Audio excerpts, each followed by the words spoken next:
Hi everyone, I'm back from Norway, which was amazing, and I wanted to share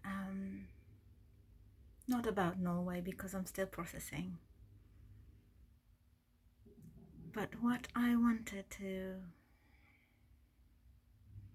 talk about. I thought maybe I can so we're all going through all these changes, and we're all completely rethinking who we are and our cosmology, and the huge shift that we're all moving towards. Lots of people are saying that this is, lots of people are calling it becoming multidimensional, and it's a lot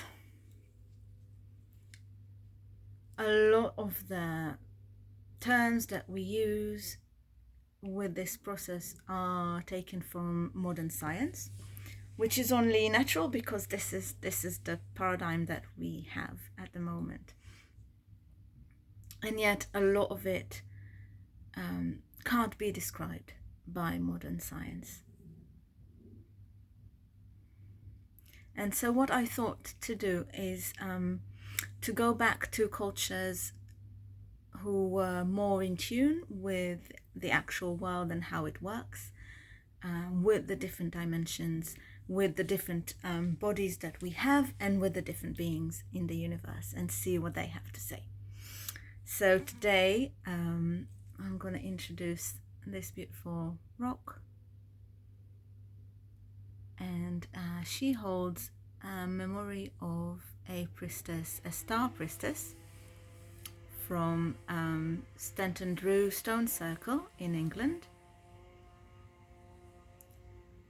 And Stanton is a beautiful, beautiful circle that worked and was very active through several millennia, with especially the emphasis that I'm being shown is the connection to the cosmos, and how these people who lived there in the Neolithic age, in the Bronze Age even, they had a very different and a very expanded understanding of the universe, their place in it, and other beings in the universe, and the interaction and connection with these beings. So today we're going to ask this beautiful star priestess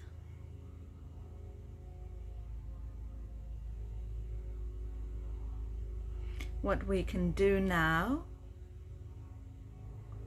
in the way we are. So she shows me first of all that the way our energy bodies are now is a way that there's a lot of noise. I hope you can hear me. Suddenly there's a helicopter and something, someone doing some work just outside a window, so we can maybe be silent for a bit.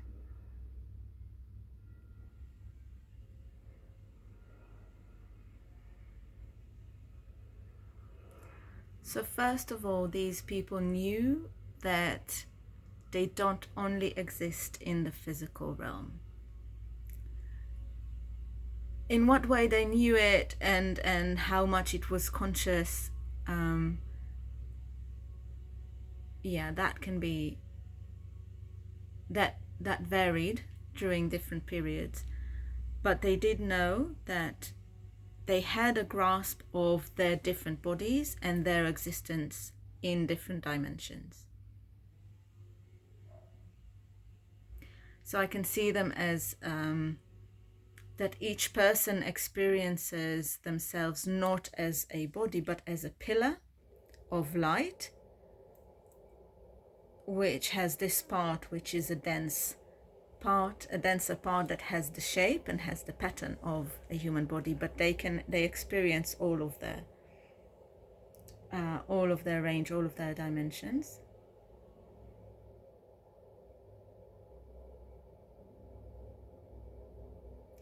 And the same way that I, as a person in my physical body, I take care of my foot. So my foot is not me, it's a part of me and I take care of it. It also, it doesn't think for itself. It knows, it knows enough to, move. It can move and it can maintain itself. The cells do things. I don't need to think about the cells moving them. And everything happens in the foot. But it doesn't decide. It doesn't make the decisions. So the same way they show me that the humans knew that so that these multi-dimensional beings who lived in at that time in Stanton, they had an understanding that their human brain and their human shape are only a part of a bigger body, and that body has a brain, that body has a deeper understanding, and that body should be making the decisions. And this can relate to, today we will call it the higher self or the soul, the soul self. And so they knew to tune into that, receive as much as they could of the information to their human capacity. They understood a lot more, of course, because their culture already taught them that they are multidimensional. And so to tune into their higher selves or their full body and work from there.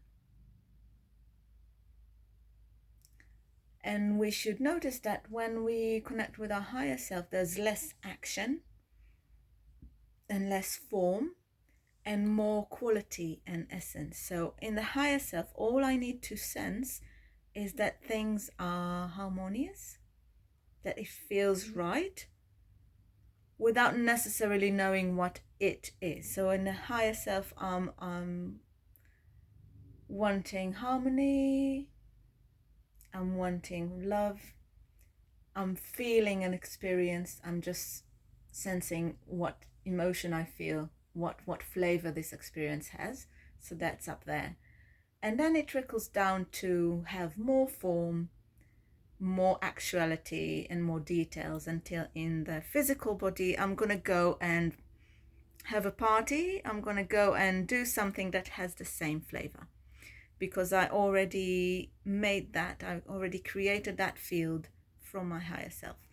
And this is how the actions on the physical planes are going to be. Does that sound? So this is what she shows me. So a lot of the work was done in the meta planes, so in the higher planes.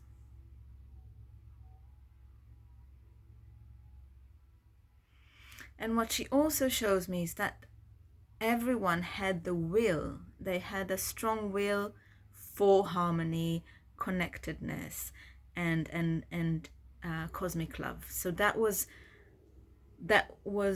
the norm in that time, and she shows that to me because it's not the norm in our time. So some of us don't even remember what that is. And because that was such a strong default sacred will for all of the beings, so of course this is the reality that would be weaved together with the shared consciousness of these beings. She's saying the shared consciousness, she doesn't like that term.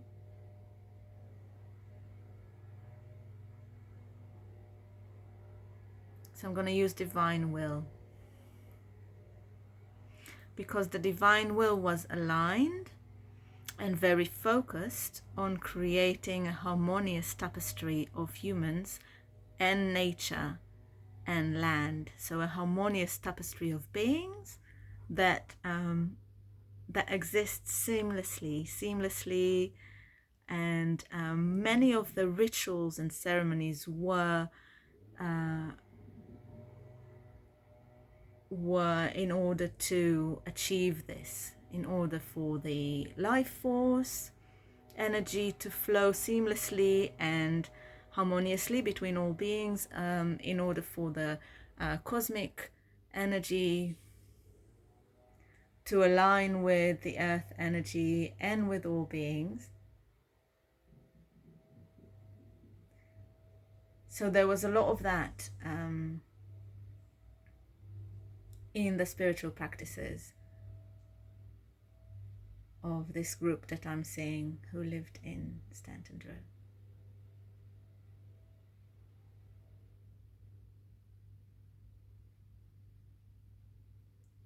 I'm feeling a great sense of serenity and rightness. Everything is in place.